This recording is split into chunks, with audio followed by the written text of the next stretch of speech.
जीवन में सामंजस्य होना अति आवश्यक है।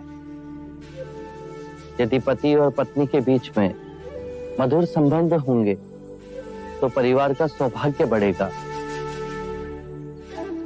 और परिवार का सौभाग्य फैलकर संपूर्ण मानव समाज को हर्षित करेगा। पति और पत्नी को सांसारिक रूप से ही नहीं अपितु धन कमाने की भावना और शरीर के बंधनों से ऊपर उठना होगा। पत्नी पति के ही शरीर का एक अंग है। पति को सर्वदा अपनी पत्नी का आदर करना होगा, उसे मान देना होगा। पति को भूले से भी किसी के भी सामने अपनी पत्नी का अपमान नहीं करना चाहिए। पतिव्रत का पालन पत्नी करती ही है, पति को भी पति धर्म का पालन करना चाहिए। पत्नी का धर्म है पति से सर्वदा प्रेम करना, पति के परिवार को स्वयं का परिवार बनाना, उसके परिवारजनों के लिए सर्वदा अपने हृदय में प्रेम और सेवा का भाव रखना, अतिथियों का आदर करना। यदि परस्पर विश्वास से जिए तो परम ज्ञान की ओर एक साथ जाओगे।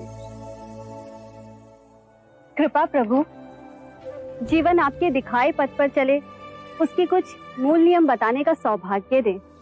अच्छे मनुष्य की संगत करो। बुरे केवल वो हैं जो ध्यान पूर्वक नहीं जी रहे, वो तुम्हारा भी ध्यान छीन लेंगे। अपने आसपास ऐसा वातावरण बनाओ जिससे आत्मिक वृद्धि हो।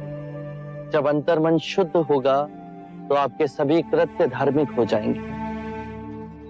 जो भी करो, चाहे अपना व्यवसाय या गृहिणी का कार्य, उसे गहनता से समझकर उत्तम करने की चेष्टा करो। खाना भी पकाओ तो कार्य की तरह नहीं, अभूतपूर्ण अवसर की तरह।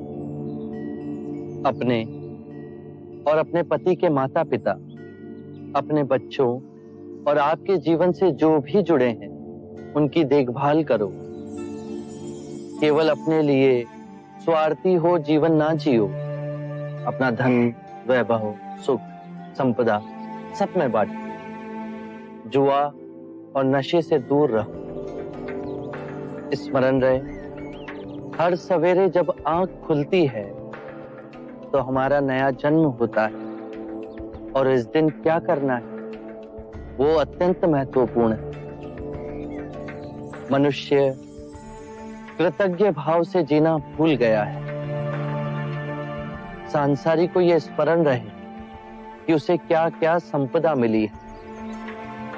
वृक्ष मिले, पुष्प मिले, वायु मिली, जल मिला है, आकाश मिला है। ये संपदा हमने तो नहीं कमाई। इन सभी के लिए अपने अंतर में धन्यवाद का भाव हो। कृतज्ञ भाव से हर दिवस को जीते हुए सोचो। यदि बहुत कुछ नहीं सीखा तो कुछ तो सीखा। यदि कुछ ना सीखा तो हम अस्वस्थ तो नहीं हुए, और यदि अस्वस्थ हुए तो हमारी मृत्यु तो नहीं हुई। यदि कृतज्ञ भाव से भरकर जिएंगे तो इस सुंदर जीवन के प्रति पुष्प के समान खिल जाओगे।